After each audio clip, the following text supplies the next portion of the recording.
Here's a segment from a recent Gun Talk radio episode. You can listen to all the Gun Talk radio podcasts however you tune in, or check out guntalk.com for more. I'm crawling through gun stores yesterday. I'm looking at old guns, new guns, and it's always interesting. If you've been around this for a while, you've seen a lot of cartridges come and go. Not all of them last. And often something pops up, you go, well, what's that all about? You think, well, we already have something that does that. Do we really need another one of those? Now, typically, I have been pretty bad about handicapping these things and thinking, okay, that's never going to go anywhere. Why in the world would we ever need another 6.5 cartridge? Who would ever want a 6.5, what do they call it? Creedmoor, yeah. Don't go with me on those kind of pronouncements. We're joined right now by a guy who really knows this stuff. He's a hunter. He's a competitive shooter. He is a really good writer.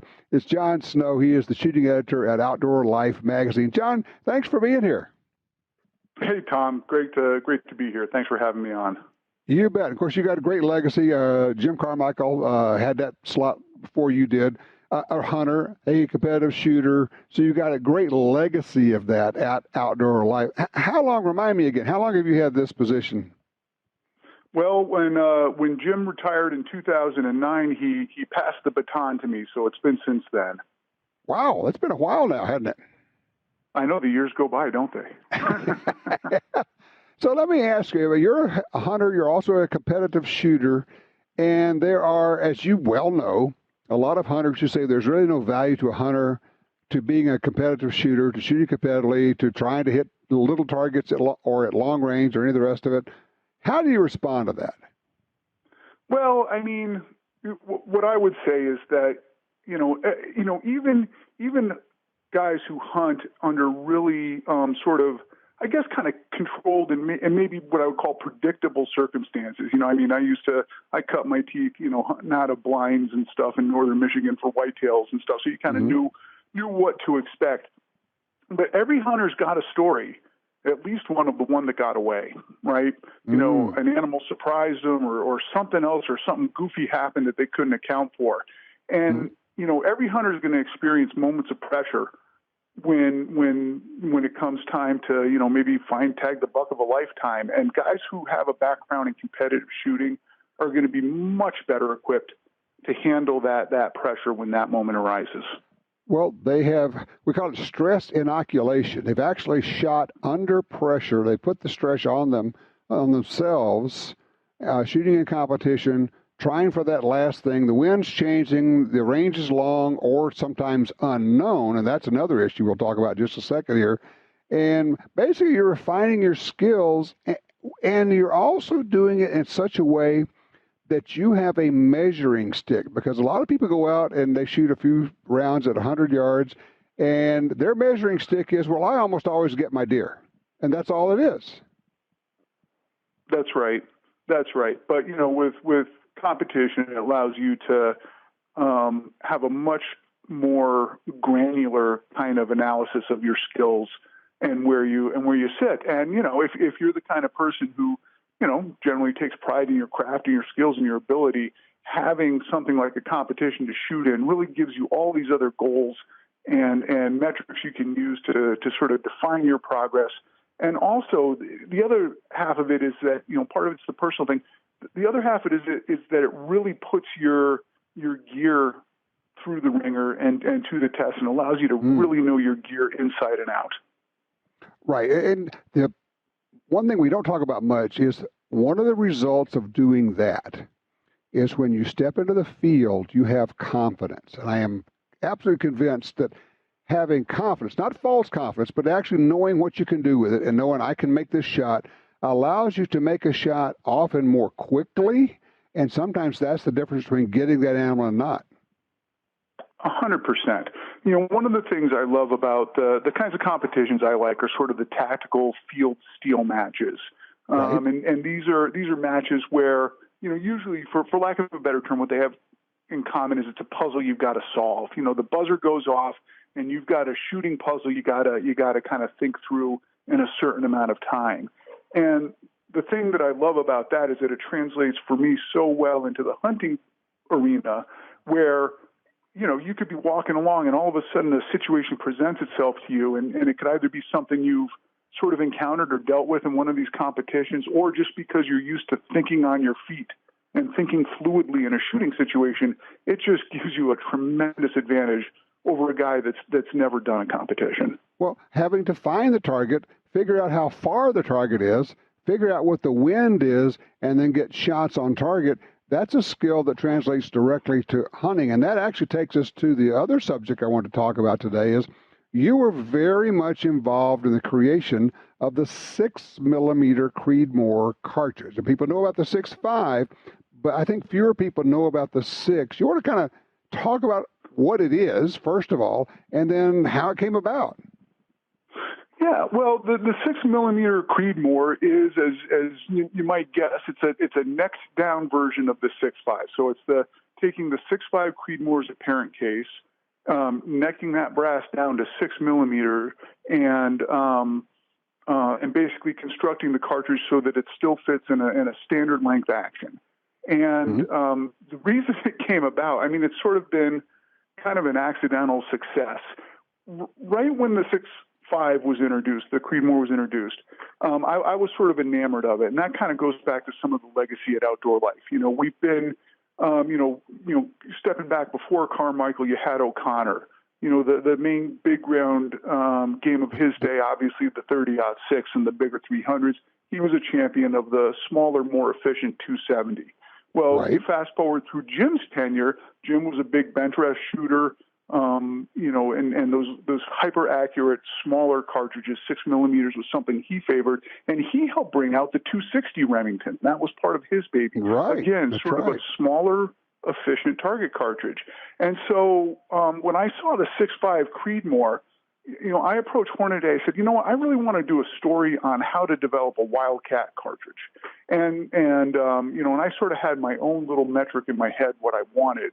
You know, I wanted a moderate cartridge that would be good on big game and could be effective on targets out to 1,000 yards.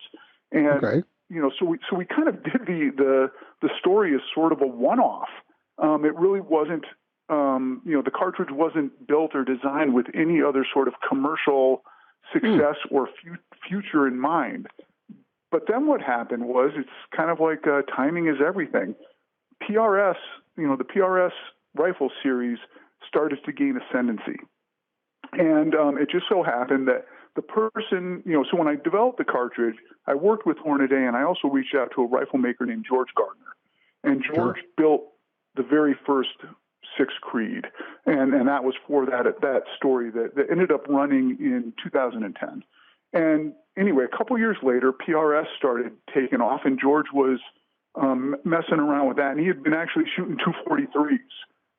But the problem with the 243 was that you couldn't load these long, efficient target bullets and have them fit in the magazines.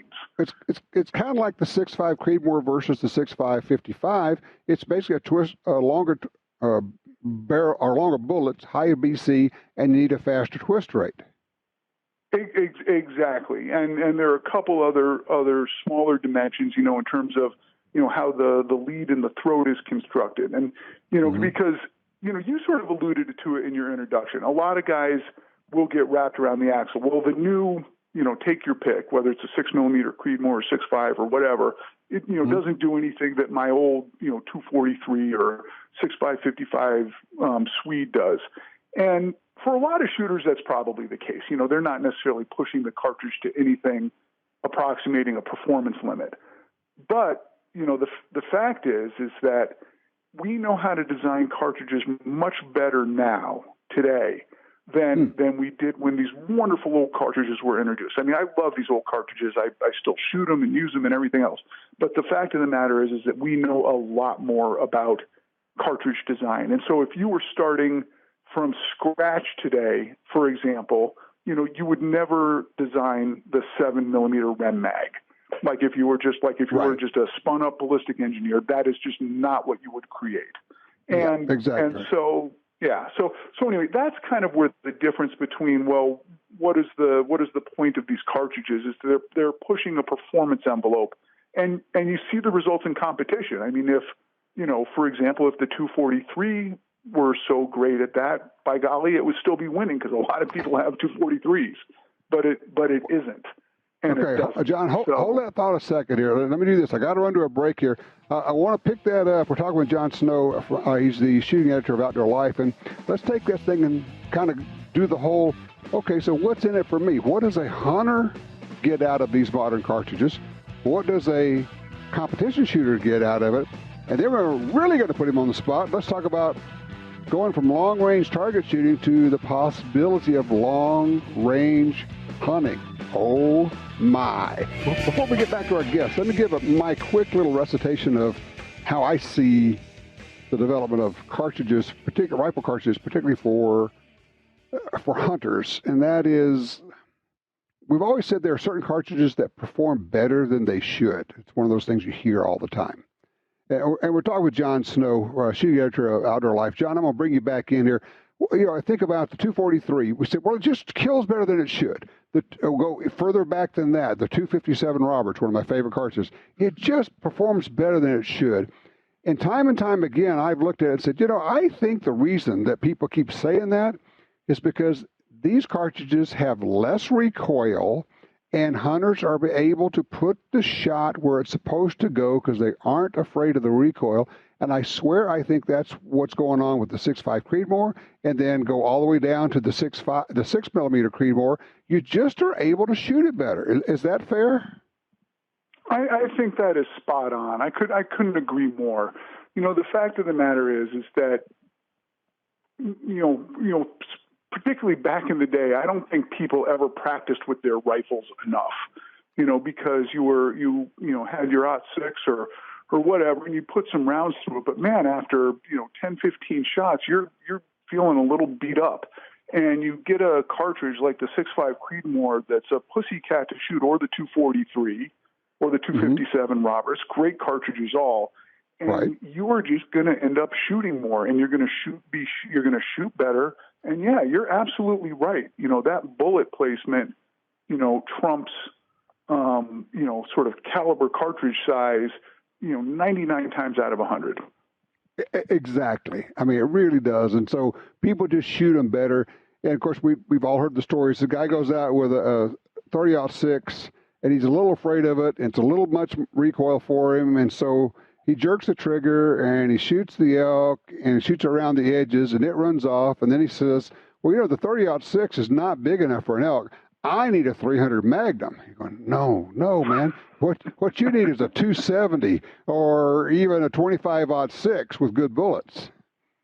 Exactly. I mean, you see that all the time. I mean, if you roll up into a camp and you watch somebody closely while they're trying to shoot a 300 Weatherby or some large Magnum that they've brought for this Western hunt, invariably you will see, flinching and other bad habits, that are just going to degrade accuracy and just, diminish that person's effectiveness in the field.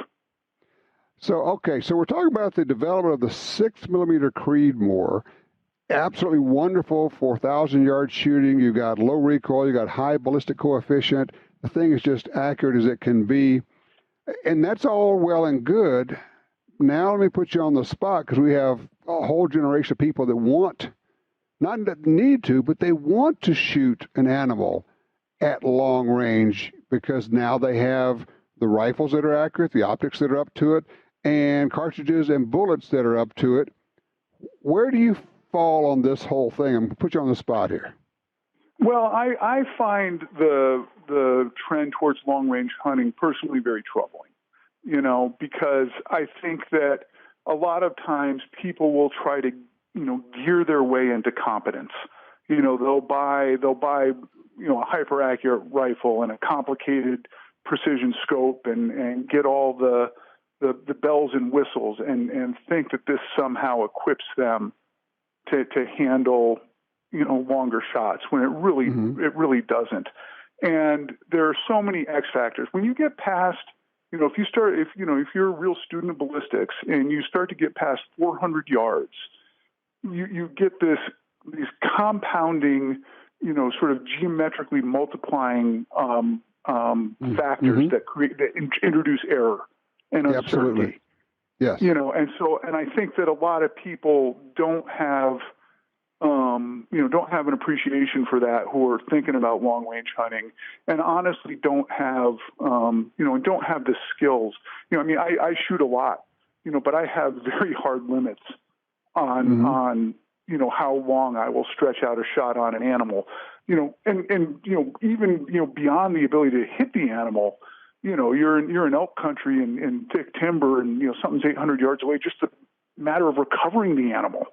Even that, assuming everything goes your way, there are just too many complicating factors. So I'm not a fan of treating big game animals the way people treat steel targets.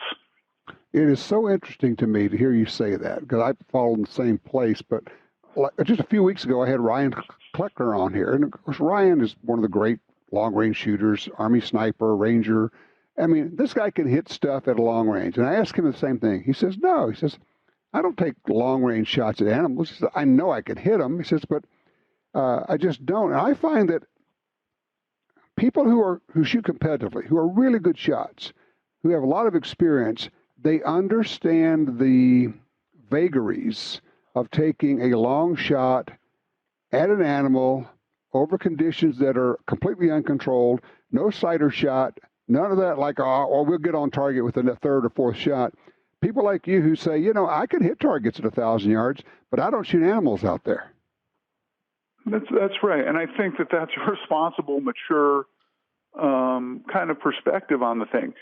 For me, I live out west, and I do end up, taking game shots that certainly for some hunters probably, are longer than what they're accustomed to. It's a function of the terrain and so forth. Sure. But, with my equipment and everything else, I just take a lot of satisfaction knowing that I have sort of the, kind of pinpoint capability.